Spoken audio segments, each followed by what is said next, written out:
right, good afternoon. Today is March 16th, 2026. The council briefing meeting will come to order. It is 2:02 p.m. I am Councilmember Rob Saka, serving as Council President Pro Tem. I note that Council Members Rivera and Juarez, along with Council President Hollingsworth, are excused. Will the clerk please call the roll? Councilmember Kettle. Here. Councilmember Lynn. Here. Councilmember Rink. Present. Councilmember Strauss. Here. Councilmember Foster. Here. And Pro Tem Saka. Here. 6 present. All right, thank you. If there is no objection, the meeting minutes of March 9th, 2026 will be adopted. Hearing and seeing no objection, the minutes are adopted. Moving on to President's report, or in this case, President Pro Tem's report. We have a presentation from the Mayor's Office. Welcome on 3 pieces of emergency shelter legislation today. On tomorrow's City Council meeting agenda, we have 5 items on the introduction and referral calendar. The bills, 2 pieces of legislation are being referred to the Public Safety Committee. One is legislation protecting surveillance data ordinance. Another is immigration status inquiries ordinance. We also have 1 piece of legislation being referred to the Select Committee on the Library Levy, which is the library levy itself. In addition, 1 piece of legislation is being referred to my STEPS Committee, formally and properly known as the Transportation, Waterfront, and Seattle Center Committee, which is a street renaming to Dr. R.L. Manaway Sr. Way.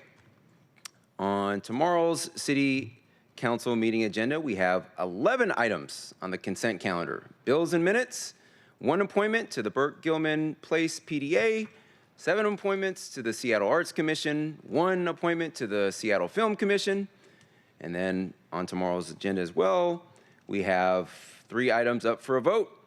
CB 121164, an ordinance relating to civil immigration enforcement, prohibiting civil immigration enforcement staging on all real property that is city-owned and controlled, is sponsored by Councilmember Kettle. We also have Resolution 32194, a resolution reaffirming data and privacy protections for any person seeking or accessing city programs or services, is sponsored by Councilmember Foster. And finally, CB 121166, the SPU Glacier Well Sale. I also note that there is an executive session on tomorrow's agenda. That said, let's move on to the next item of business, which is an overview of the executive proposed legislation to advance the opening of new shelter units in Seattle. Our presenters have joined us at the table. Welcome. Please do introduce yourselves and begin your presentations. Well, thank you, Councilmember Saka. This is Chief of Staff Kate Burnett Cruiser to Mayor Wilson. Good afternoon. I'm John Grant. I'm a senior policy advisor with the Mayor's Office. Hi, thank you all for having us here. My name is Nicole Ballesteros-Soper, and I'm the Director of Policy and Innovation with the Mayor's Office. Hi, good afternoon, council members. Ali Panucci, City Budget Office Director. Good afternoon, council members. Allison Holcomb, Executive Operations Manager for Public Safety in Mayor Wilson's office.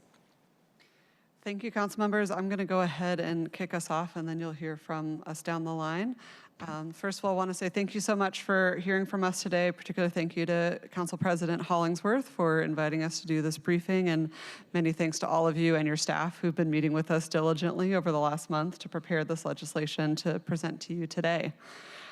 We are going to go through a presentation. We'll ask you to hold questions until the end because there's a lot of content that you'll probably get answered, and then we will have some time for questions, and obviously happy to take any additional questions back to our team. Let's get started. So the reason we're here today is there are a few things we can all agree on, right? We know that there is not nearly enough, there are too many people in Seattle who are sleeping outside, and that everyone in this room, at the City Council and the Mayor's Office, and really everybody in this community has a shared responsibility to act with urgency and at scale to bring the solutions we know that bring people inside. And that's why we're here with you today. We are here to present a package of legislation as well as other actions the mayor's office is taking to scale shelter solutions, expand proven models that we know bring people inside, stabilize them, and get them on a track to permanent housing. So the pathway we're here to talk with you today is a pathway that brings people who are currently unsheltered, brings them into shelter, provides them with the wraparound services and support they need to be successful, and exiting them into permanent housing. So just to ground us in some numbers that I think all of us should be pretty familiar with, we know that right now we have about 4,500 people in the Seattle metro area who are currently unsheltered and sleeping outside. That's from our 2024 point-in-time count. Of that unsheltered population, about 66% is chronically homeless. So those are folks who've been homeless for a long time and have one or more disabling conditions, typically something related to mental illness or behavioral health challenges. We know that the city already has a number of shelter programs that are effective, that are offering about 2,900 beds that are directly funded by the city. And we also know that the city programs are not scaling to match the overall increase in homelessness in our community. That because we have rapidly rising housing costs in our community, compounded with other factors, that the rate in homelessness is increasing faster than the rate the city is responding to the problem. And that's what we're here to talk with you about today. So the mayor's office is eager to present a shelter acceleration plan, and we are hopeful and excited about our partnership with City Council to bring that to bear. We would like to bring on 1,000 new units of emergency shelter and emergency housing in 2026. This would be an emergency anyway. We've been in a homelessness state of emergency for over a decade. It has particular timeliness because in about 3 months, our city is about to welcome 250,000 people for the World Cup. And our mayor, and I think all of you, ran on a platform that we want to be able to bring people inside. And it is really important that when we are hosting so many visitors to our city, we have places for those folks to go. So that is why we are bringing emergency legislation to you all so that we can accelerate shelter expansion and make sure that more people have a safe place to call home inside, surrounded by the services they need to be successful. So I'm going to introduce kind of the key components of the legislation we're here to talk with you today, and then I'll pass it to my colleagues to get more into the details. So what you're going to see today is a rapid expansion of proven shelter models. So everything you are seeing today are examples of things that already work in our city, and we want to bring them to scale. So that looks like tiny home villages, that looks like master leasing buildings, and expanding on our existing shelter programs. A really important piece of this is that we know that without services, these shelters are not successful. That particularly because the people who cause the most disorder and have kind of the highest impact on our community are people who have high needs and high acuity, that we know we need 24/7 staffing, we want case management, we want integrated behavioral health support so that when people come inside, they have the services they need, and then that is getting them on a pathway to housing. What we do not want is this to be a rotating door. We want this to be a clear linear trajectory of people getting off the street, getting the services they need, and then getting into permanent housing, and that's what we're going to talk to you about today. So with that, I'm going to pass it to my colleague, John Grant, who's going to get us into the details. Thank you, council members. We really appreciate your time today to talk about this exciting new endeavor to address chronic homelessness in Seattle and to get people inside as quickly as possible.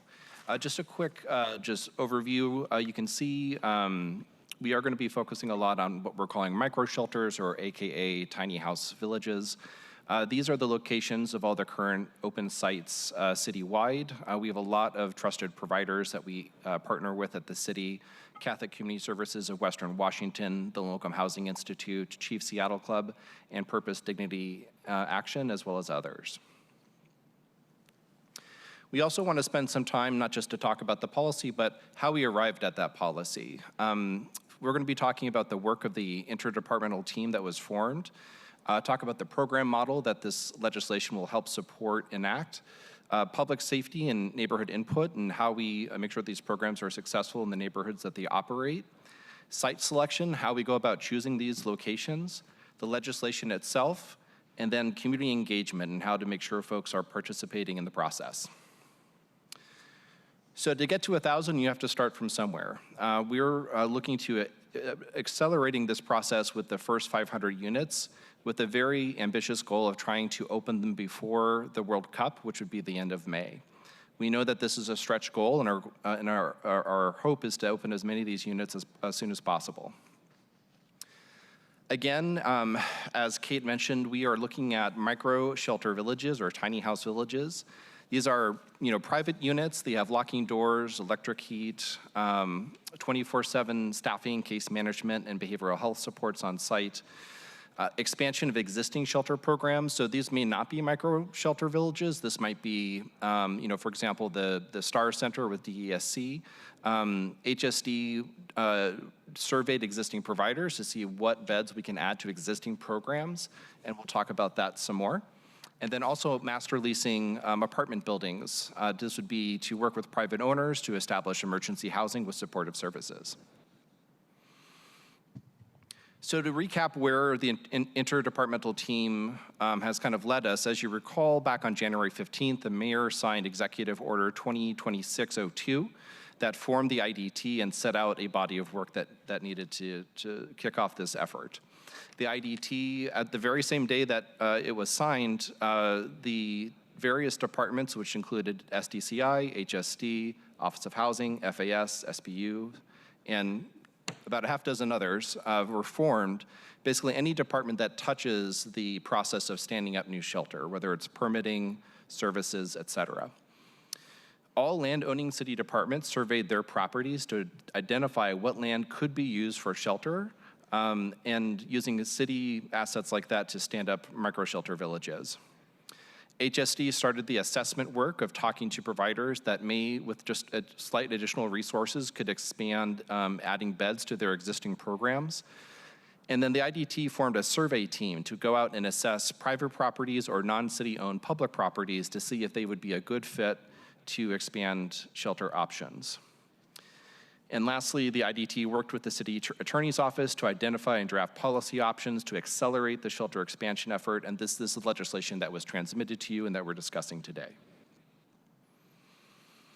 So I think a lot of folks have questions about, what does this lead to? What are the services that are going to be actually offered at these locations? We want to have on-site case management and that leads people to permanent housing and connects people to benefits. The goal is to have on-site behavioral health care specialists. These are folks that can provide substance use disorder treatment services, mental health services, and folks who have high acuity needs. It means adopting and including cutting-edge medication-assisted treatment methods, such as connecting folks to injectable slow-release buprenorphine treatment, which has shown to have incredible success at breaking cycles of addiction. Having daily meals in a community kitchen on site.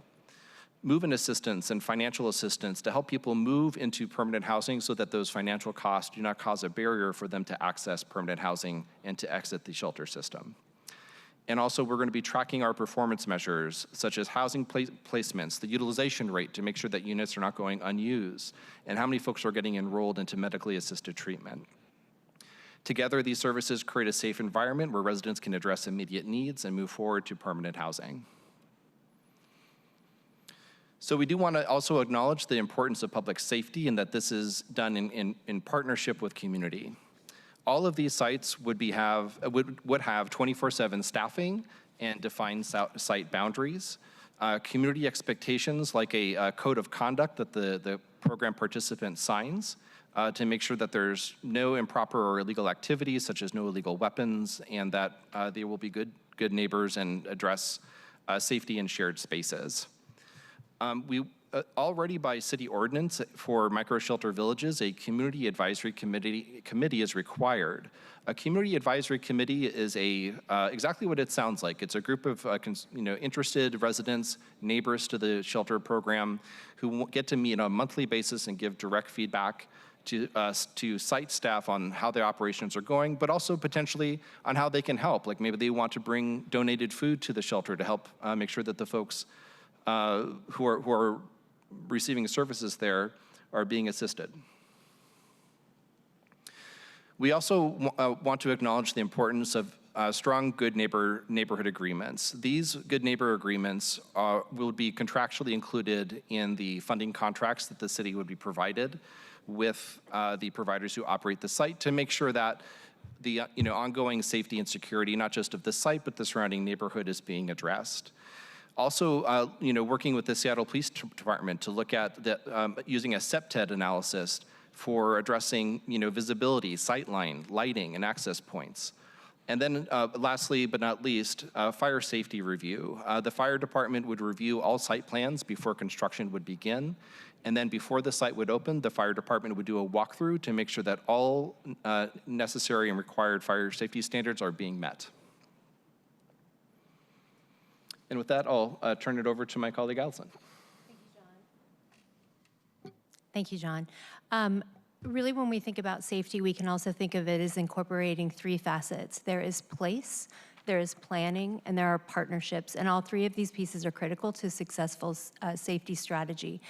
John just described for you a number of the place-related and planning-related factors that will go into the shelter planning. One being, of course, the crime prevention through environmental design that he talked about, lighting, clear definitions of boundaries, egress and ingress within the sites, but then also the planning that happens in collaboration with partners in the area, local businesses, the service providers themselves, those who are going to be on site 24/7, and ensure that individuals that are in crisis or experience someone else in crisis have somebody there ready to respond with the appropriate reactions. With strong communications, we know that we use 911 when we have emergencies anywhere across the city. And what will be especially important with the launching of the shelters is that we are leaning into the collaboration that the Seattle Police Department has with our Community Assistant Response and Engagement Team, the CARE Department, who is expanding its available cadre of crisis responders and can come to the shelters with Seattle Police, and or Seattle Police officers can hand off an incident to a CARE responder, and we can have that kind of necessary response in time whenever we have some sort of mental or behavioral health issue that causes people in the area perhaps to feel unsafe or even be unsafe. And with that, I will turn it over to John. I think it's back to you. So the community engagement piece is going to be crucial to make sure that these programs are successful. Every single site will be giving notification to the surrounding neighborhood to make sure that they're aware that a program is being considered for their community. This would require, at a minimum, 14-day notice before a permit can be filed. And then also, this will be working proactively with business improvement areas and neighborhood associations to talk to businesses, neighbors about what their expectations are to make sure that their concerns are being addressed and met. We'll also be inviting folks to join the Community Advisory Committee to provide ongoing advice and input and support to these programs to make sure that they're successful. And I think it's really important to note, I know a lot of folks have concerns, consternation about how these programs appear in their neighborhood, but many neighbors support micro-shelter villages and support supportive programs like this in their community. Here's a great quote from Ann Haruki Pinedo, who's a Central District resident and a neighbor of True Hope Village. These neighbors come to us unsheltered. They need respite, a safe place to come off the streets and begin exploring the next housing options that will work for them. And we often hear that for many people after these programs open, more and more community support grows for them because people see the results and benefiting in people's lives. So we want to talk about site research and how locations are being considered. Over 70 plus private and public sites were identified for assessment. I would say about a third of those were publicly owned sites. Non-city public lands were reviewed, including partners from King County, WashDOT, Sound Transit, Seattle Public Schools, and the Seattle Housing Authority. City-owned lands by departments, and it's important to note that city-owned lands that are owned by departments that are like ratepayer land, such as SBU or Seattle City Light, are legally required to charge market rent for their land, but land owned by FAS, for example, does not have that requirement to charge market rent. We shared with council previously the kind of selection criteria that took into consideration operational, infrastructural, environmental, and other community considerations. The first round was really just focused on, nuts and bolts, what are the zoning considerations? Is there water service, electric access, sewer service, et cetera? And proximity to critical environmental areas. After sites were kind of winnowed down from that first round, a second round of criteria was used to assess what are the fire and life safety concerns, what does the public safety data look like, and looking at priority 1 and priority 2, 911 calls. What are the good neighbor considerations like landscaping, lighting, fencing, et cetera? And also proximity to other shelters and PSH programs. And also, and this is crucial, does the owner support the use of their land for this purpose? If we can't get that, obviously that site is not going to be viable. And I would say that for these round 2, it's not so much a, all or nothing. It's a matter of taking those things into consideration and what options there are to mitigate those concerns if there are any. And I'll turn it over to Nicole. Hi, thank you, council members. We are almost at the home stretch of this presentation, and we'll be fielding questions at the end. I want to give you an overview of where we are and all the work that's gone into this so far. So my colleague reviewed the public and private site research.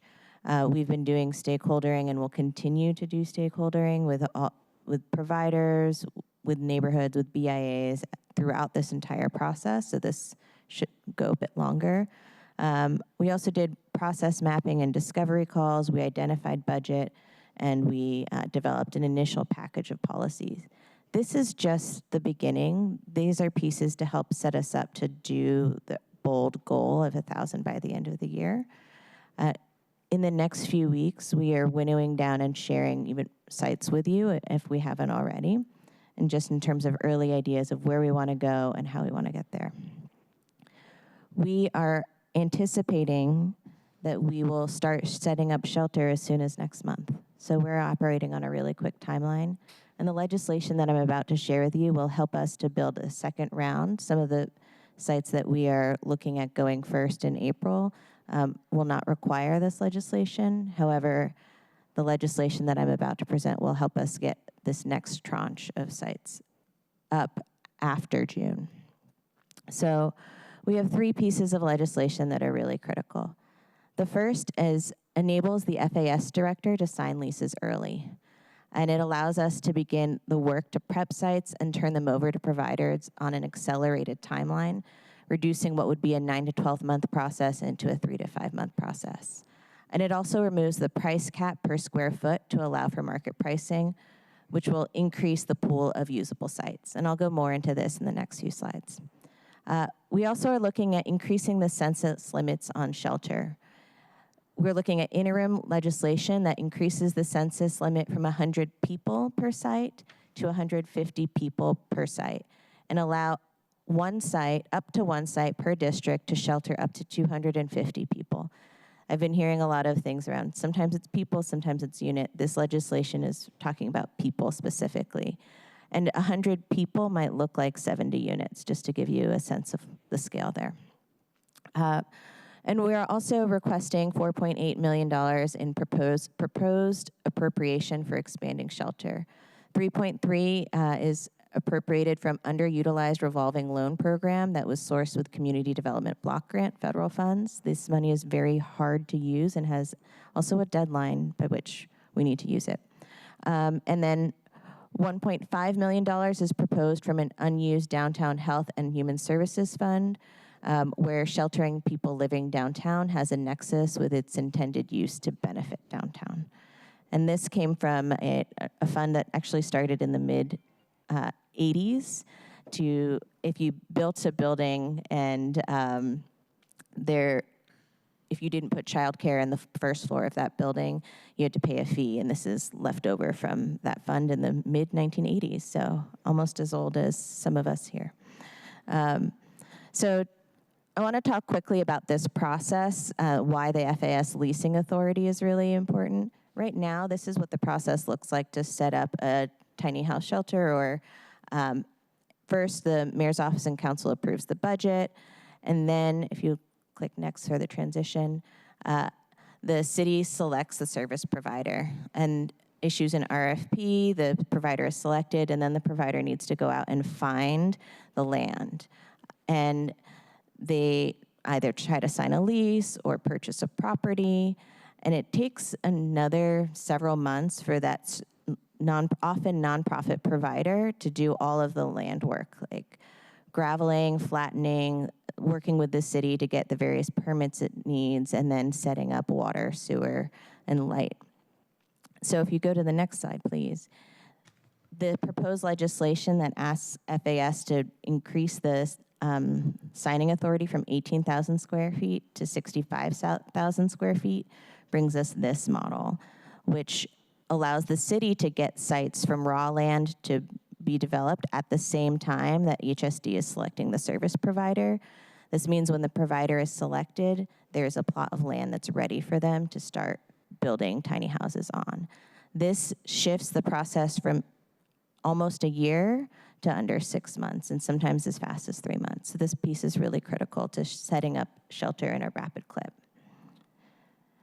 And with that, I'll pass it back to my colleague, John. Thank you, council members. I know folks, when they first saw the legislation, they thought, bigger sites, can it be done?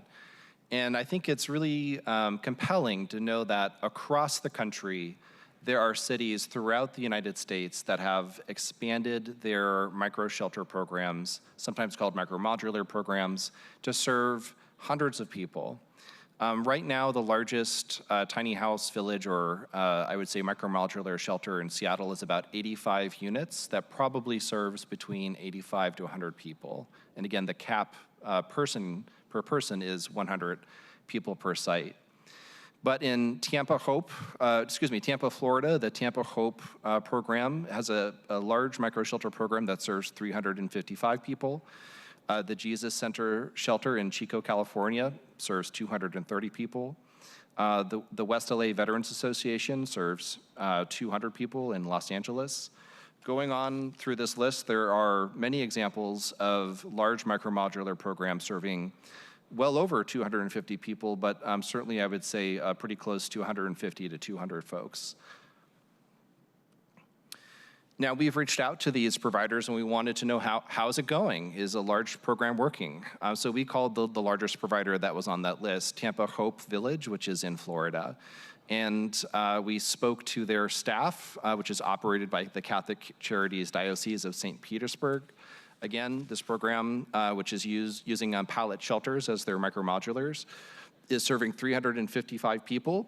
It's been in operation since 2021. And it has a very similar program model that we're proposing here in Seattle. 24/7 staffing, mental health counseling, daily meals, laundry, life skills, and medical care. So I think what's interesting about this is that, Seattle is kind of a pioneer in the tiny house village or micromodular model, and other cities have taken it a step farther because of the success of these programs. So let's talk about what's going on right here in Seattle. We have a couple profiles here of micromodular programs that are very successful.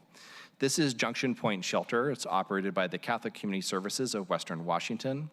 This is, again, the largest one that is in Seattle. It's 85 microshelter units up in North Seattle. This is based off the 2025 HMIS, or Homeless Management Information System performance data. We are seeing a 69% rate of exit to permanent housing, a 91% utilization rate. And if you're wondering what utilization rate, think of it like a vacancy rate. That means that 91% of the time, these units are filled. And that balance typically means that that's just the percentage of time it takes to turn a unit to get another person in. And they have a 97% rate of retaining housing placements. And just so you know, in the HMIS lingo, it's framed as a return to homelessness. So that means that about 3% of the folks after they got housed by this program, no more than 3% return to homelessness, which means that it's very successful to have folks in retaining their housing after they've moved in. Just one more example, this is South End Village, operated by the Low-Income Housing Institute. It's about 40 units in Southeast Seattle. Again, a very high percentage of folks getting housing here, 57% exits to permanent housing, 100% utilization rate, and 95% of folks retained their housing after they've exited the program and secured permanent housing. And before we get into program costs, I want to speak briefly to placement.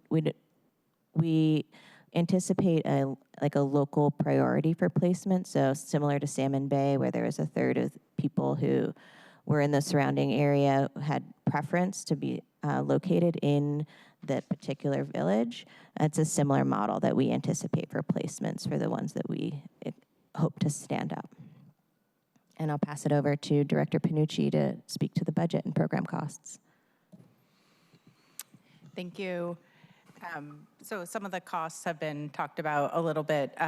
How this will get paid for is through a variety of sources, but we've identified about $17.5 million that could support shelter expansion so far this year. Much of that is in the existing budget that was already appropriated for the purposes intended through these programs, and so most of it doesn't require coming back to council, but about $4.9 million does.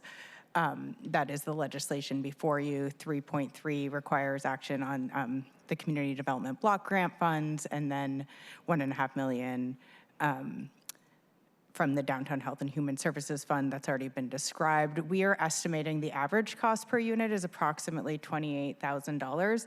I will just say it really is dependent on like specific site in terms of the first cost and the mix of services and all of that. And so this is an average we use about that cost. And then we are also engaging with philanthropy and major donors to help fund this work. And I'll just add that we worked really hard to identify funds that are in the existing budget that align with the goals of this program, and try to minimize sort of the requests for council. But I will just signal that there is a potential that we will be back at mid-year to have additional asks, but that would be in collaboration with all of you and talking this through before we brought that forward. And we can field questions. So the way this I'm anticipating would work is you would field a question and I will point to one of my colleagues here to answer it for you. Sure. Well, thank you very much for this insightful presentation here. We will open it up to my colleagues. Anyone have any questions, comments, feedback for the mayor's office on this? All right, Councilmember Kettle. Good afternoon, everyone. Chief of Staff Bernard Cruiser, Policy Director Valestio Super, Mr. Grant, I've seen before, and of course Ms. Holcomb on the public safety side, and our Budget Director Panucci. Thank you for being here. And obviously, we've all been working these issues on a regular basis, probably before we even got here in council. I did want to, since I chair public safety, I do want to say thank you for including that piece. It's really very important, the various aspects that we have here. And I note that we have different people in the audience too that are very interested in these pieces. One of them is the relationship with the neighborhoods. And it's interesting because when I talk to service providers, they're not necessarily keen on the term good neighbor agreement for different reasons, which I understand. So we have a two-step process. And this year we have in budget, an RFP is already out for a review and basically create a neighborhood engagement and mitigation plan. Is that something that you see looking forward to be kind of as an update to good neighbor agreements to work with those service providers? I'll pass it to my colleague John to answer. Yes, Councilmember. So the Human Service Department is going to be pulling together a number of shelter providers and really brainstorming what are the best practices, not just in the operations of these shelters, but also consideration around public safety. And whether it's called a good neighbor agreement or what have you, I just think having standards in place to make sure that there's consistency in how these programs operate in the neighborhood and what neighbors can come to expect from these programs to make sure that they're run safely and appropriately. It would be good to connect at least a team with my team on this, because we're the sponsor of the neighborhood engagement mitigation plan process. Sounds similar, so it'd be good. And I don't have the details in terms of the reaction to the RFP and so forth, but that's really important because we have to have this engagement. As I've said to some of you already, if we don't do this right, it makes it harder the next time. And Mr. Grant, full disclosure, I worked with you obviously with the Salmon Bay Village project, the RV tiny home project, and we needed to have that work well. And there was no major, there was incident but here and there, but no major in terms of relationship with the neighborhoods, partly because of its location right there at the Ballard Bridge on 15th and so forth. But those pieces are really important. Because if that went south in terms of relationship with the neighborhoods, Magnolia and Queen Anne specifically, but also Interbay, just makes their job that much harder. And so I just wanted to note that, what we did at Salmon Bay Village. And I also want to note too, and particularly because at least three of us up here are very, actually probably all of us, but particularly three of us are really interested in RVs. And as I noted many times, if you have 5 RVs, at some point, one is dealing drugs. And once you have a drug market, then you have a stolen goods market and all the follow-on to that. And with Salmon Bay Village being stood up, the number of RVs on Nickerson, for example, and some other areas really dropped, which was a testimonial to the project. And those remaining were in way better shape. So these are the things that we need to build on. So this goes to the neighborhood engagement piece. As well. And so I just wanted to highlight that, that piece. Also in public safety, and I don't know if you could speak to it, I'm a big fan of the coordinated entry piece. And this kind of goes a little bit to the question of going to that local neighborhood in terms of then having those be outreached in order to go to that local shelter location. Because that was an issue like 10 years ago, for example. Queen Anne had, the Aloha Inn, which is now the Inn, the 157 Roy Street, the Inn at Queen Anne, DSC facilities, the tiny home, and instead of engaging with those individuals in the immediate area, other individuals from SOTO, for example, were coming into some of these locations. And that's another way to not really build trust with a neighborhood. And so I just wanted to highlight that piece, and it's really important to have that in there. Along these lines of great ideas, and can you speak to, there's a tiny home focus, of which I've been supportive, but we also have a great program called the Community Solutions Project in Pioneer Square with, the DSA and PDA and a bunch of different partners in this. Can you speak to this, and does this fall within your overall plan? Yes, I can speak to this. And I also want to just note that I'm taking notes on all the follow-up, and we will follow up with you on the neighborhood engagement plan. And I'll start and then pass it over to my colleague, John, to finish. So a lot of this work is really modeled after much of the community solutions work. And we anticipate working closely with them. John has been briefing DSA. Lisa, who's sitting behind me, is on all of our phones calling us, and us calling her pretty regularly. And so I would say that work is part of, but also we hope to work with them outside of this plan as well. And I'll pass it over to John. Yes, Council Member, I think one of the key components to the Community Solutions Initiative was really looking at the by name list system and identifying folks who are overrepresented in how many touches they have in terms of services, law enforcement, et cetera. And so to the extent that we can partner with DSA, they have reams and reams of data to show where folks are making these contacts, what kind of services are they asking for. To the extent that we can leverage that kind of data that they have collected and have that inform the outreach that will occur to connect those folks to this broader network of shelter that we are creating, we don't see these things as opposites. They are parallel to each other and making sure that they can strengthen each other. Okay. And also just a lot of gratitude to those organizations for that work that they've been leading, and also in partnership with you for the years leading up to this moment. Thank you for that. By the way, thank you to the Chief of Staff, Bernard Cruiser, for in your initial remarks, you talked about doing this effort without services is not successful. And, you know, with respect to Housing First, I always say, yes, Housing First if it's a photo finish with wraparound services, or whatever term you have.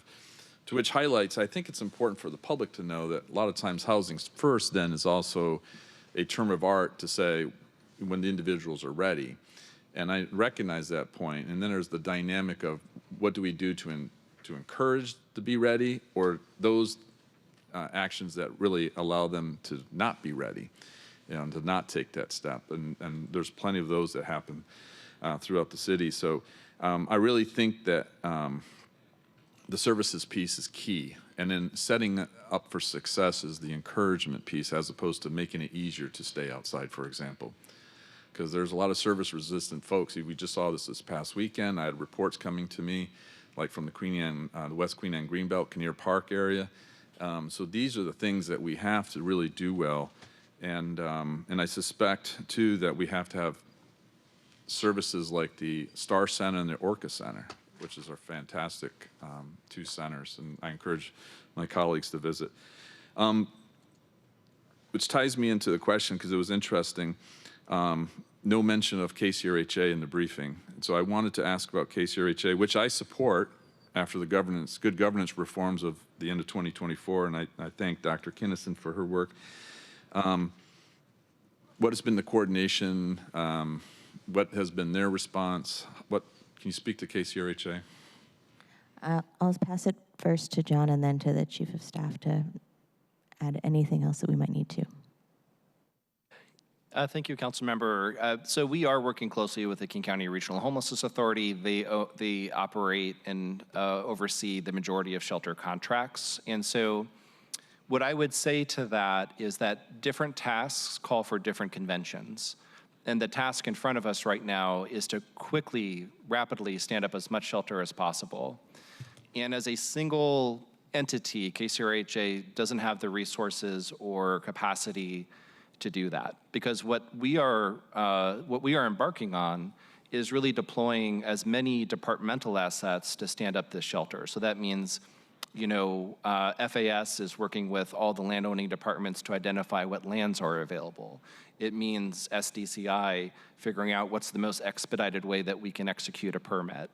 It means the Human Services Department having a very efficient procurement process to identify providers. If this was a regular year where we had more time, I think, to stand up these programs, working with KCRHA for that in that longer term makes sense. But for this really quick push that we're trying to do, we need to bring to bear all the assets that the city has for this particular task.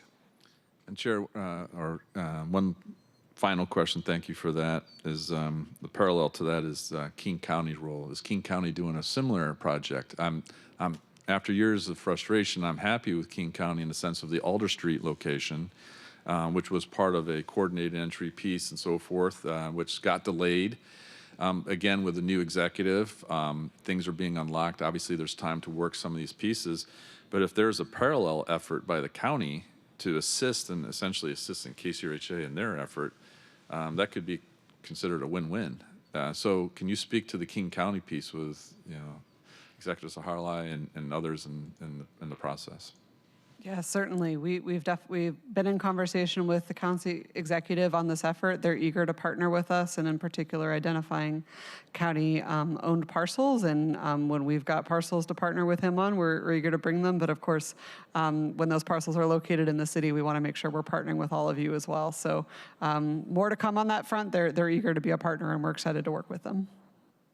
Thank you. I appreciate the opportunity to highlight a few points as I made my notes. Thank you, Chair. Thank you. Councilmember Rink, you're recognized. Thank you, Council President Pro Tem Saka, and thank you all for being here today and presenting on this work. And before I get into my questions, I really want to center first and foremost my gratitude and voice my appreciation to the Wilson administration for moving with urgency on this. We know that homelessness is a pervasive issue, not just across Washington, but nationwide. And we have been in a state of emergency for 10 years now. So I want to commend you all for moving with urgency on this and giving this the attention that it truly needs so we can get our neighbors inside. So thank you for your work, and thank you again for being here today. And just to go into a couple of questions here, deeply appreciative that we've done some outreach to jurisdictions and providers that have larger tiny home villages of this kind. I'm curious about hearing that some of the recipes for part of the success of these has to do with the level of services provided. Is there anything thematically you can share from your conversations with these providers around what are some of the distinguishing factors or elements of managing larger sites that we need to tend to? I'll pass this over to my colleague John to answer with some more detail, but what I can tell you is that we had initial conversations with these sites to prepare for a rollout of this program, and I anticipate being in longer conversation with them to get more detail. So if there's specific questions that we don't answer for you today, I think that's also a moment where we can go back to these providers and make sure that they do get answered as a follow-up. And I'll pass it to John. Yes, Councilmember, I think that what we saw pretty consistently was the need to have 24/7 staffing at sites like this for programs that are serving homeless adults and couples. And when we talk about 24/7 staffing, we also need to include on-site case management. So this means trained staff who are working with folks to do all the things you would expect, right? Getting their government IDs in order so that they can start applying for housing, providing financial assistance to cover moving costs if they get an apartment. Maybe, they're eligible for Medicaid and weren't enrolled before and they can get enrolled into Medicaid, which comes with a whole other host of benefits attached to it as well. So that 24/7 staffing model, the case management on site, and then depending on the program, there would be a different array of services. Some provided actual medical assistance on site, some did not, and would refer that out to a local hospital or community clinic.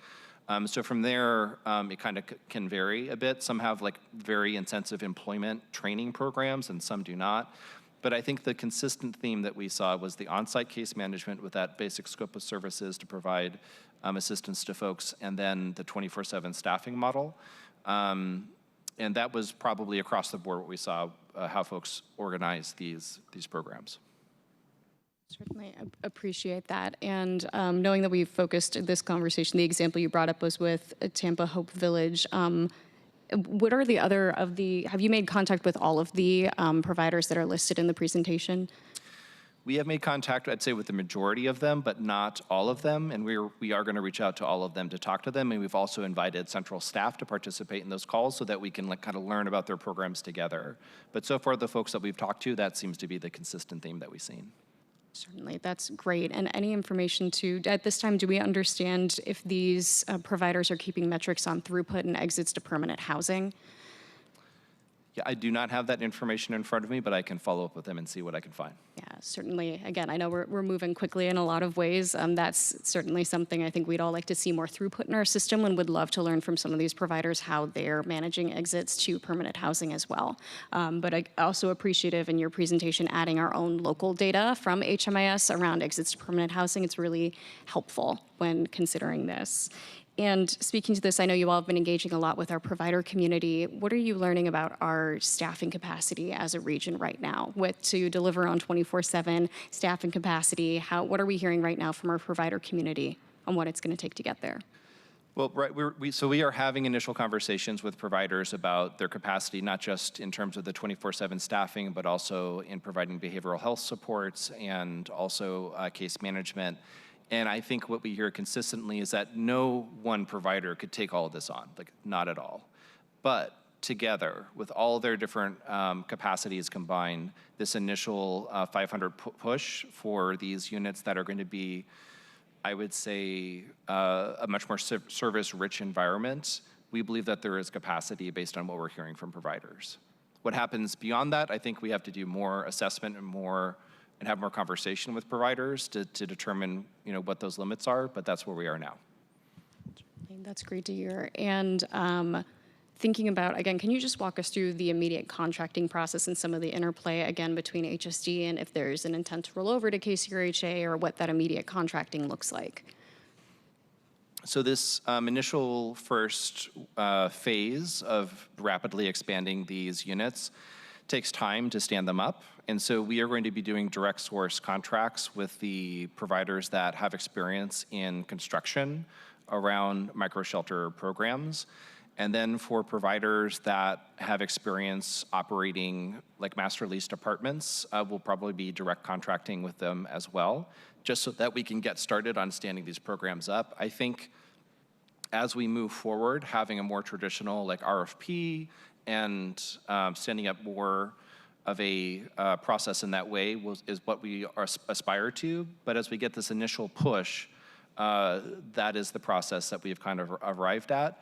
And then additionally, we're kind of exploring the idea of what would it look like to have kind of a contract, like a technical assistance contract, because some providers may not have the experience to actually operate a micro-shelter village, but some providers do, and maybe we could have a technical assistance contract to get those organizations up to speed so we can diversify the provider pool of folks that are operating these types of programs.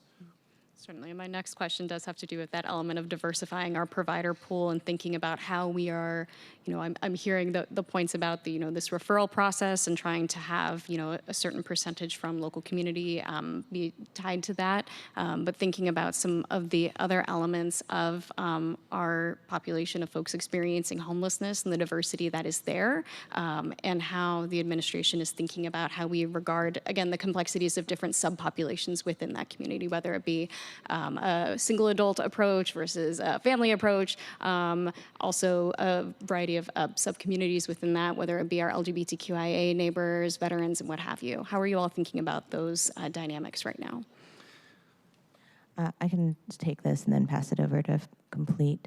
So we are talking to various community-based organizations who could lead this work, but they would need to do it in partnership.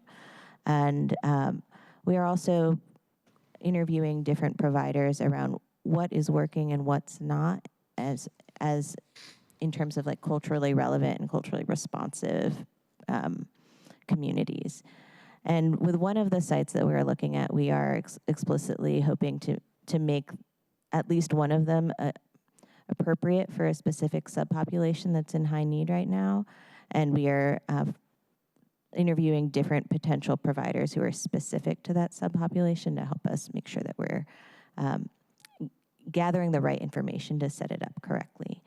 And in terms of providing that technical assistance, there is a really great model that in a partnership between Chief Seattle Club and Lavender Rights Project.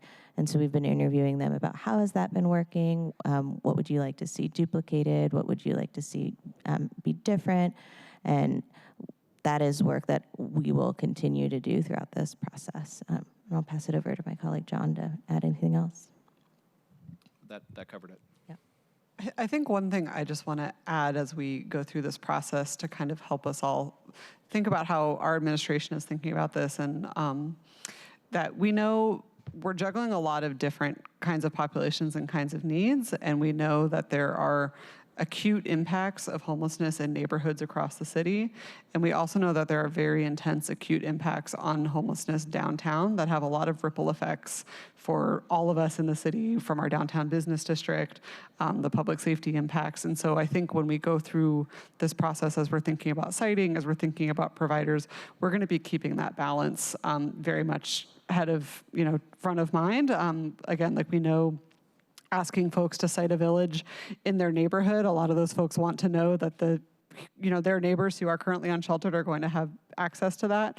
And we also know that one of our kind of highest acuity populations and highest impact populations is downtown, and those folks need throughput as well. So as we're going through this process, you can expect us to be kind of weighing those on balance, and hopefully moving forward with solutions that strike a balance there.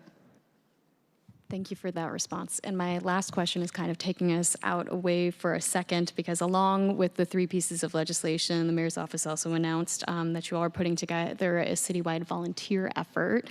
And I'm wondering if there's any additional details that you'd like to share about that today, folks who are signing up, what that all means.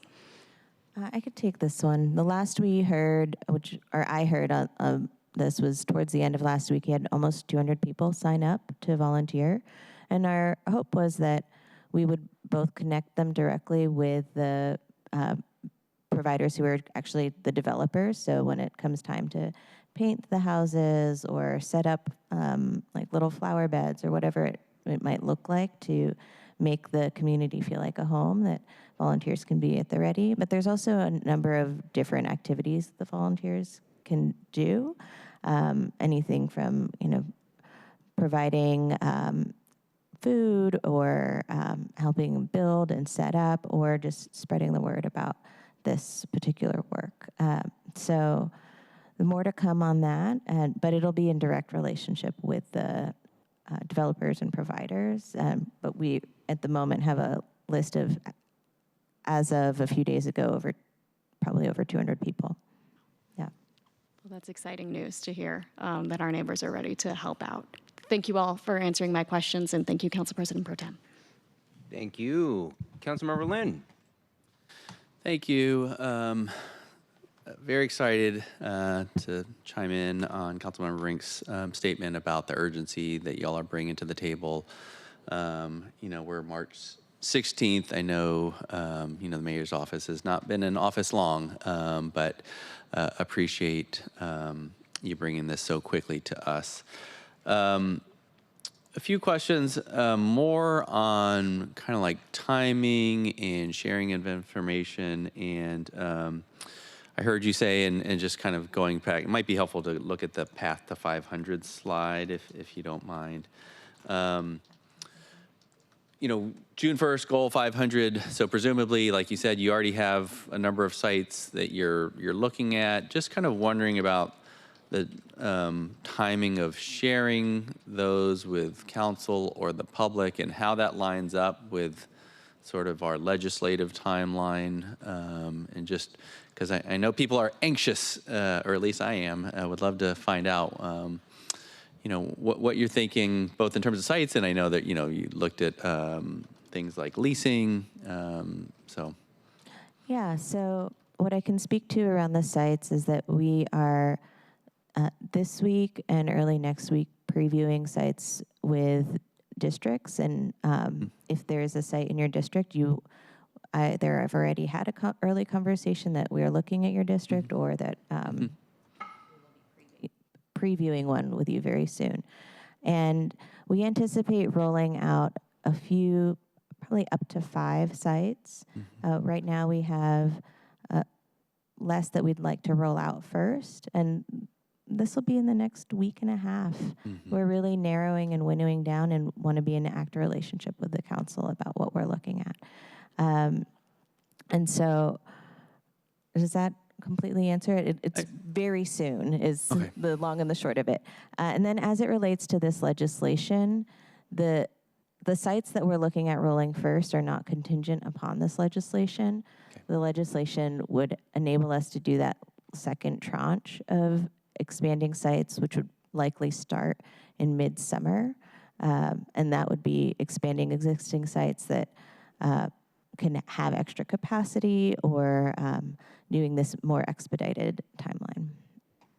Great. And certainly want to do everything I can to help expedite. I mean, I love the FAS signing authority to help expedite that. Certainly, it's been hard for our providers to have to go out and find the sites, do all this work, and so anything we can to be proactive. So appreciate the thinking there. one last sort of question on the timing and the process, and we can talk about this more later if it helps, but just want to kind of for the public, help the public understand the fact that the land use part is proposed as an interim legislation, and there's a work plan. Again, if you're prepared to talk a little bit about sort of what that work plan might look like, and how that lines up, again, with some of this timing. I'll pass it to my colleague John to talk about. Thank you, Councilmember. Yes, land use code is complex, isn't it? We're really just talking about changing a few sentences to make this change, but it actually triggers many different types of reviews, both environmental reviews, et cetera. So this is actually interim legislation that has like an emergency clause in it that would allow the council to have it go into effect at the same time that the environmental analysis happens concordantly.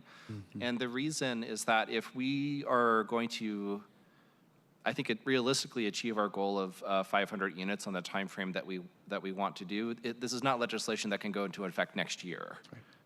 That just won't work. Mm-hmm. And so that's why it's got that emergency clause in it, and that's why there is this interim approach so that SDCI can have the time to do that environmental analysis, to look at larger sites, to do a deeper analysis that I think the council is asking for of some of these sites that are across the country that are larger, to make sure that what the final permanent legislation looks like, hits the right mark, and that it is addressing all of the concerns that need to be taken into consideration.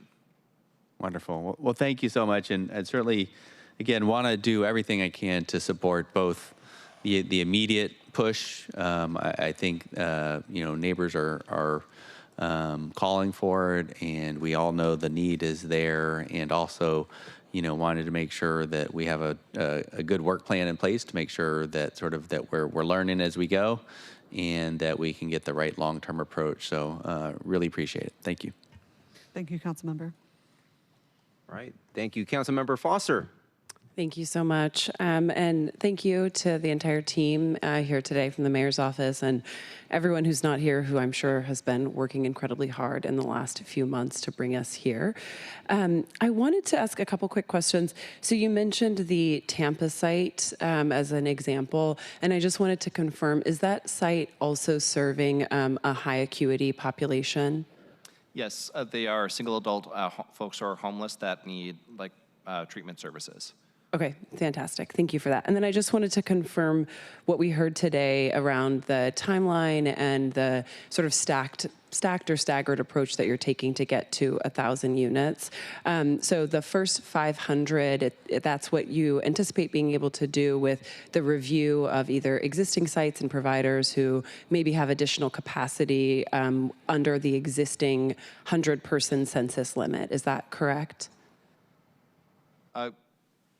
I would say yes, and so we're also looking at a handful of sites that we will be previewing with you this week and early next week.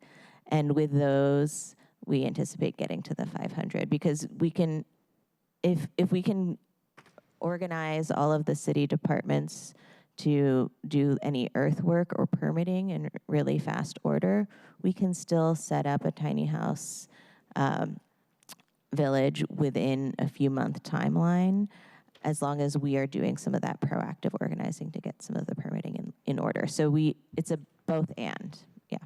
And if I could just add to that, Councilmember, and also we're not just looking at micro shelter villages, there are also other programs like the Star Center, for example, informed us that they could add 6 beds with just a nominal amount of funding. So there are other shelter programs out there that are just existing shelter programs that could be expanded. And we're also looking at master leasing buildings. Perfect. Thank you so much. And I saw on a slide there was some mention, I believe, on an earlier slide of the one of the I guess I would say innovations or treatment modalities that I know DESC has done over the last year, which is the injectable and the approach that they've taken, which we've heard just fantastic things about, and I'll say just from the dais, I think it's really important talking to folks who are in treatment about the impact that has had on, people feeling like they can get not just access to treatment, but to have something that's effective, and just a lot that doesn't have the same detox impacts and other things that we've seen. I just wanted to ask a little bit more information, if you can share around any sort of partnership with that treatment modality that you expect at these sites. Pass it over to John. We are very excited about partnering with the behavioral health providers that do provide medically assisted treatment, and DESE is going to be one of those leading partnerships because of the groundbreaking work that they have done in expanding injectable buprenorphine treatment, which has shown that for folks that begin that treatment, 70% of those folks make it to their second treatment, which is an extremely high rate. And so we want to make sure that that level of service is available at as many of our sites as possible. What we are finding is that some other behavioral health providers have regulatory issues to try to have that type of service at those particular sites. And so one of the things that the executive order that the mayor passed did was to ask the Human Services Department to work with the county and other behavioral health experts and come up with recommendations to further expand that type of access to that type of treatment. But our ambition is to try to have treatment services on site at all of these locations where they are needed. Thank you. And one question that I wanted to ask as well, and I will again commend you for your fast work, and particularly you, Director Panucci, and identifying $17.5 million for this program, and your team. I'm sure that was took a lot of digging around and identification. But I'm curious if we have an assessment of, essentially how far we can go with that $17.5 million towards this really important plan, or if there's an understanding. I think I heard you say we might hear from you again in the summer on additional resources needed. Is there any more information you can share there?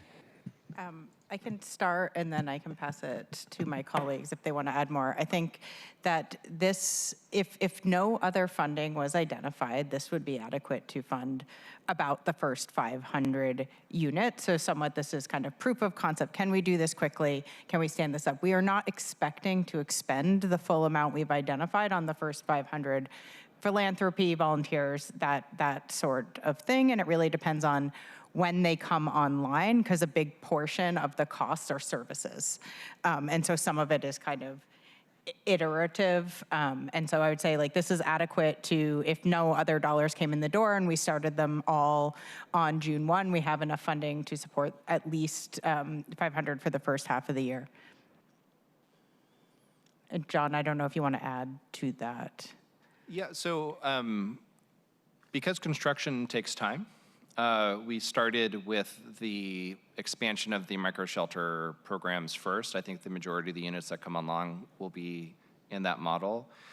And then we've been in conversation with some of your offices about exploring a concept for a rent subsidy program that would probably serve a lower acuity population.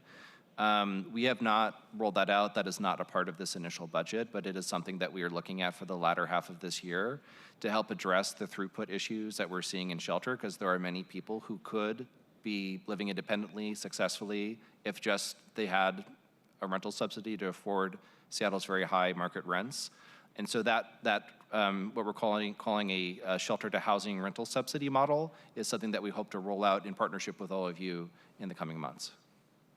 Great. Thank you for that update. I appreciate it. And in part, wanted to make sure that we have an understanding that I was actually not going into part two. I was just trying to get into the sort of initial, how far we can expect that $17.5 million to go. So thank you for the response and the preview of part two.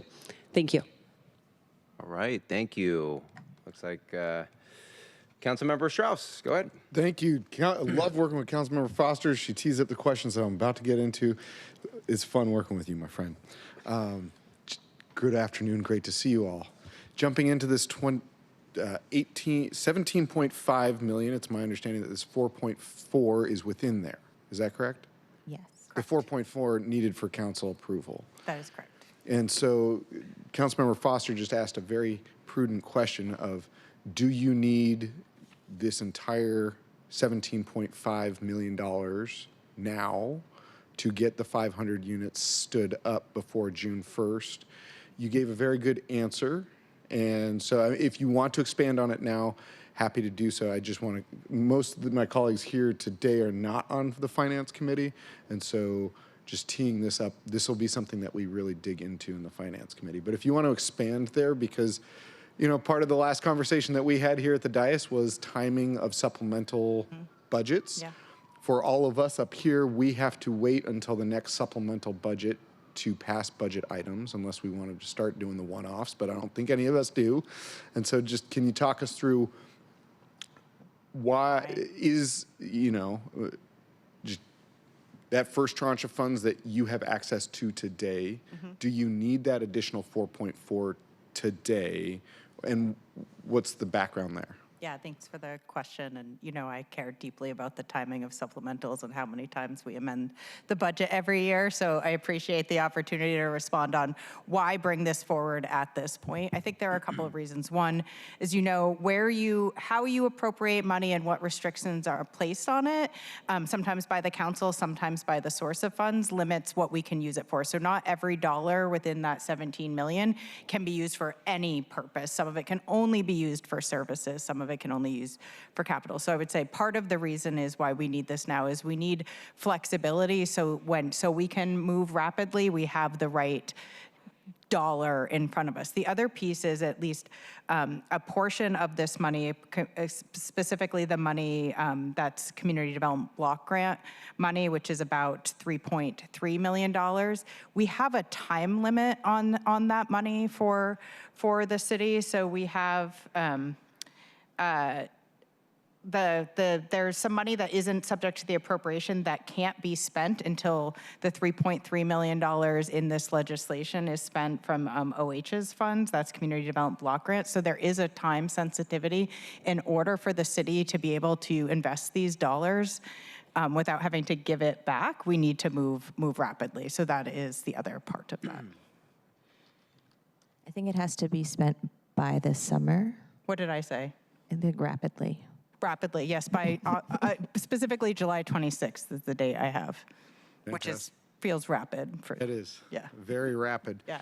Very rapid. Colleagues, the other questions that I'll be asking in my committee are, what are the ongoing costs?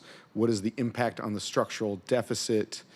And digging into, and a question that I'll ask here today is, how many shelter units does Seattle need?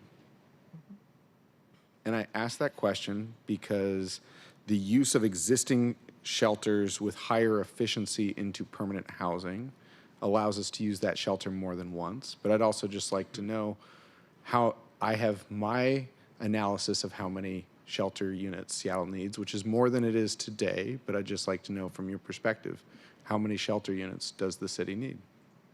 Thank you. We'll start with some of the ongoing costs. So just to parse this into 3 questions. We have ongoing costs, the impact on the structural deficit, and then how many do we need? Sorry, the budget questions I was saving for budget committee. Okay. Yep. I mean, we could dig into it. We could save that. So in terms of how many units do we need, we know that we have 4,500 people who are, at least in the last point in time count, who are currently unsheltered. And I'll pass it to my colleague John to speak to how we got to our specific numbers.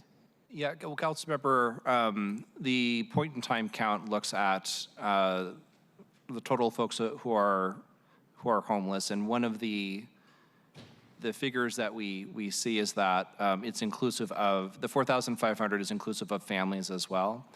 So let's say if we were to get that family like a rental subsidy, and we got them a 3-bedroom unit, right? That unit would count as 1 unit, but it would have 3 bedrooms serving maybe a family of 7 or something like that. So to address the number of folks who are both chronically homeless and the folks who are experiencing family homelessness, when you crunch the numbers, you get to about 4,000 or so units, but that can adjust based on your different assumptions about whether you're serving families or single adults. But we can circle back with you and get you a more detailed analysis. Thank you. Anything further on how many units we need? Not today. Fantastic. Happy to continue that conversation. On one of the slides, the second to last slide, average cost per shelter unit is approximately $28,000 per unit. I'm assuming that this is all in. Is that correct? All the wraparound services, all the kitchens, Yes. restroom facilities, all of that. Wonderful. And in a couple of the pictures along your slides, you showed the tiny homes from the Hope Factory, a place that I've volunteered as well in the past. Love the Hope Factory. I have noticed that it has been common practice that we have not paid the Hope Factory for their work. So they have used all donations to create the tiny homes, and then providers have not been paying the Hope Factory for the tiny homes. They've been donated. Are we as the city paying for these tiny homes, or are we receiving these in kind? Councilmember, we'll get back to you with that information. I would say we are also engaging with private philanthropy on purchasing some of the homes. So this is part of why we need to circle back with you on it. Fantastic. And understanding how we are paying for the construction and the building materials and the whether volunteers are volunteering or we're paying people for the physical tiny homes will be critical in the conversation within my committee. I've got a bunch of other questions, but Council President Pro Tem, since we're using everyone's collective time, I'll save it for another time. Thank you. All right, thank you. I'll close out the discussion here. I guess the benefit of going last is many of my questions were already addressed, so appreciate my colleagues. But I'll just start off by saying I want to thank everyone from the mayor's office for being here. Really do appreciate the mayor's leadership on this issue. It's an honor to join the mayor a couple weeks ago in announcing these efforts, the broader strategic effort here. So appreciate learning more, more detailed overview today. So thank you. One question I have pertains to, I suppose, what would be slide 12 if there were slide numbers on the slides? So the slide with the heading that begins with service-rich program model. It sort of talks about, as you'll note there on the bottom bullet, that how performance measures, will be monitored on housing placements, utilization rates, mat enrollment, et cetera. Just curious, how are these things currently being measured? And so question one and question two is who does the measuring today? Is it KCRHA, self-reporting by providers, et cetera? And then just noting that my understanding is that the city and county of San Francisco does something called performance-based contracting for human services, where providers, where they basically tie funding to certain providers with measurable outcomes rather than just flat reimbursements. Who currently measures? And how are they being measured today? Thank you. That's a great question, Council Member. To answer it, the short answer is that the majority, I can say, of homelessness service providers use a database that's federally mandated by HUD called the Homelessness Management Information System, or HMIS.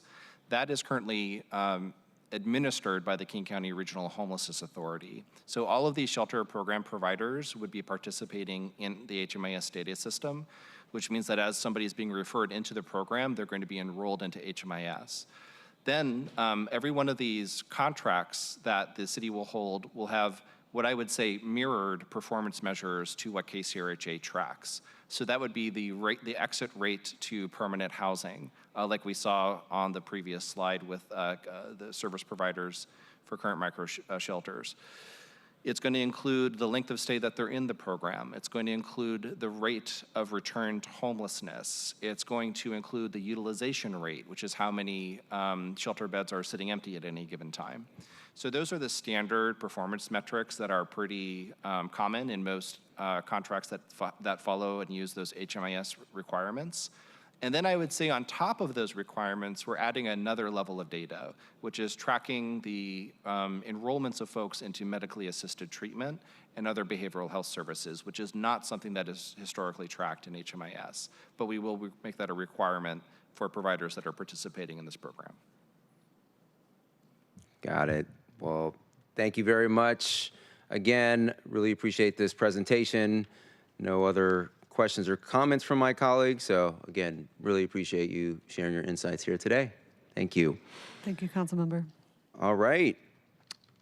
Colleagues, we will move on to the signing of letters and proclamations, which today I think there are none. So at this point, we will move on to our 5th agenda item, preview of City Council actions, council and regional committees. We will begin our discussion of the preview of City Council actions and council and regional committees. The order of discussion will start from, I think, today's roll call order is council members first, starting with Councilmember Kettle, followed by council members Lynn, Rink, Strauss, Foster, and then yours truly. So Councilmember Kettle, go ahead, take it away. Thank you, Council President Pro Tem. Colleagues, our next Public Safety Committee meeting is not tomorrow, but a week tomorrow. We'll be looking at some pieces related to federal law enforcement to include ALPR, and then separately another bill in collaboration with Councilmember Lynn. So for this week, Friends of Athletic Fields on today met with them talking about the athletic fields, particularly those in District 7, but also District 6, because I have great interests in Magnolia for a lot of very important reasons. Tomorrow, Horizon House and Sound Transit. Wednesday, Comprehensive Plan office hours at the Queen Anne Coffee Company, looking to create these opportunities to meet with constituents related to the comprehensive plan process, phase 2 that we're in right now. I wanted to note Thursday, Seattle Police Foundation award ceremony is being held. And then on Friday, very looking forward to a visit to the MOHI and the Orion Center, getting a tour of the Orion Center. And then separately, Council Edition with Councilmember Rivera, who's not here today, but she'll be my partner on Friday on Council Edition. Next week, meeting with the Seattle Women's Commission on Tuesday of next week, and then next day, hearing examiner. Thursday, meeting with Visit Seattle, Sound Foundations, kind of going to what we were just talking about, and then another comprehensive plan office hours, this time at the Magnolia Library, so I'm invading District 6 again, there in Magnolia and D6, but again, partnership on Magnolia, and then the Hospitality Association next week on Friday. I did want to note from last week, really appreciate seeing the DSA State of Downtown. A lot of important points. Mayor Wilson was there. County Executive Zaharlai was there. Very good to get those pieces. And then later in the week, the Irish delegation from Galway was here. Some great meetings with them, and particularly on Thursday with Maritime Blue. Working the maritime piece between our sister city, Galway, and Seattle was very important. Friday, great proclamation lunch, where colleagues, I will admit, that's where I received my sash as Grand Marshal of this year's parade, which was held on Saturday. That's really quickly it. And moving on to the next, which I believe should be alphabetical order. Well, roll call order is Councilmember Lynn would be next. Yes. All right, thank you. We will have our Land Use Committee meeting this week. We'll have a couple of pieces of legislation just for briefing. The FEMA floodplains actually could be briefing and a vote. And then the stadium repeal ordinance will just be a briefing. And then we will have our select committee on the comp plan on Thursday. So looking forward to having that introduced. We'll have a briefing from OPCD on that. That's all I got. All right. Thank you, Councilmember Lynn. Councilmember Rink. Floor is yours. Thank you, Council President Pro Tem. I will be keeping it brief. Just to start with the committee that I chair, Human Services, Labor, and Economic Development Committee meeting. Our meeting that was scheduled for March 20th has been canceled. A notice has already gone out through the clerk's office. Our next meeting will be held on April 3rd instead, and invite you all to join for that. In terms of regional committees, there's a lot of them happening this week. We have the Regional Transit Committee happening on Wednesday, and we also will be having Board of Health on Thursday. And Board of Health will be receiving a briefing and overview of our tuberculosis program, as well as voting on a resolution recognizing World Tuberculosis Day. And we'll also be getting an update on the hazardous waste management program, which is underrated but tremendously important. It's an important service provided by the county. If you ever have an item you don't know how to dispose of, I recommend you look into King County's local hazardous waste program, because they absolutely have the guidance that you need, so you make sure you don't just toss it in the trash. We'll also be looking at a resolution related to Seattle and King County's efforts to address unpermitted food vending in King County and a state legislative wrap-up. So really excited for Board of Health this week, and we'll be sure to report back any updates. Those are the updates that I have for today, Pro Tem. Thank you. All right. Thank you, Councilmember Strauss. Thank you, Council President Pro Tem. The Finance, Native Communities, and Tribal Governments Committee will meet tomorrow morning at 9:30 a.m. with the agenda item, which is the Seattle Public Utilities Tribal Engagement Work. My team also sent out a notification last week, as we intend to hold a special meeting of the Finance, Native Communities, and Tribal Governments Committee on Monday, March 30th. Yes, this is a Monday, 9:30 a.m. meeting. I'm sorry, but everyone has taken the open slots with their select committees. Love you all. Nothing says love like another meeting. And we will keep it short that Monday morning. So this will be to brief and discuss the legislation from the mayor's office that we just heard. The plan is to then vote on these items during our regularly scheduled April 7th Finance, Native Communities, and Tribal Governments meeting. I have no legislation on full council tomorrow. On Wednesday, I will be attending the Sound Transit Board Retreat in Tacoma, where the board and Sound Transit staff will be discussing the Enterprise Initiative. Colleagues, I'd love to give you some updates before I head down there, and I will tell you that the North King Caucus is very well aligned, probably the best aligned that I've seen since I've been on the board. So I'm just very happy about that. So no matter what problems come our way, we know that we can solve them with a good team. In District 6, I hosted office hours in district office last week. I'll be doing so again this Thursday. I've got a town hall coming up this next week, March 25th, so next week. I'm not having it in District 7, Councilmember Kettle, but I sometimes do host my office hours from City Hall, which is in your district. All that said, that's my report. Any questions at this time? No? Thank you. All right. Thank you. Councilmember Foster, floor is yours. Fantastic. Thank you so much. I would just quick update from the last week that Councilmember Lynn didn't mention, but both Councilmember Lynn and myself were at the Rainier Beach Community Center for the late night teen program on Friday, and that was really fantastic, along with some staff from the mayor's office. So just want to express my appreciation to you, Councilmember Lynn, and your leadership, as well as to the Parks team who was there with us quite late into the evening, and all of the young people that were there that let us chat with them. Over the weekend, I attended the United Negro College Fund Seeds of Hope Gala, which was really fantastic, a great event. I know there were some other council members there, I believe Councilmember Juarez, as well as the mayor and deputy mayor, and that was a fantastic opportunity to connect with local leaders and see some of our business leaders be awarded and recognized for their support of UNCF. Looking into this week. I am also on the Board of Health, so thank you, Councilmember Rink, for that update. And I am looking forward to the Select Committee.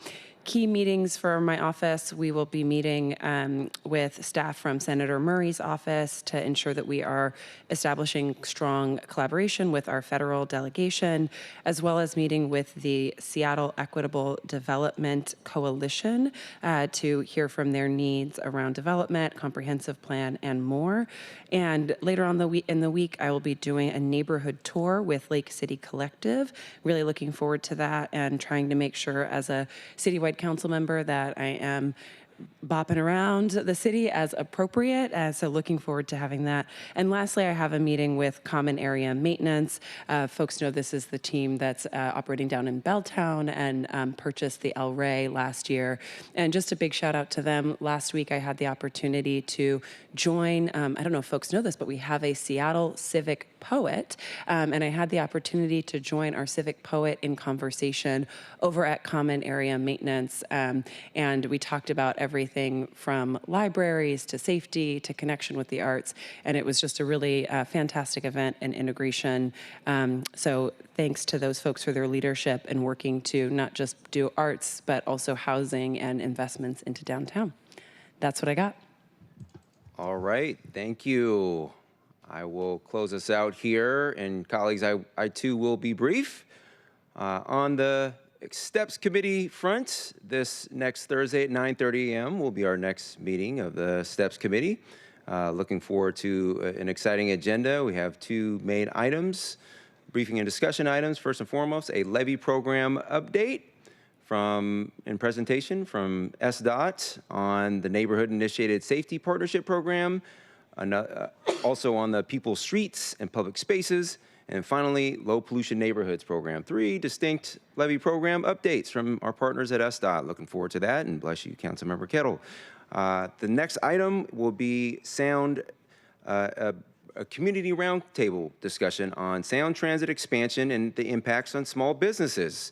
We're excited to welcome some directly impacted small businesses, our governing partners at Sound Transit, some folks from our city's own Office of Economic Development and others to talk about the light rail expansion and critically important and the impact that it has on our small businesses that really power our economy and serve as the backbone of our economy here in Seattle.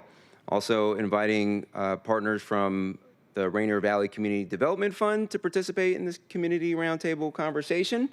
And amongst other things, going to talk about the opportunity we might have as a region to establish a new Rainier Valley Community Development type fund to better support our small, many family-owned local businesses.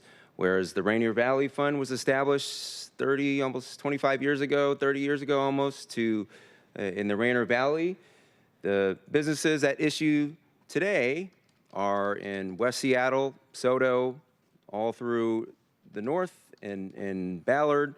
All the things that those areas have in common, it's our maritime and industrial lands and really serve as the engine for our port economy. So we'll talk more about that on Thursday.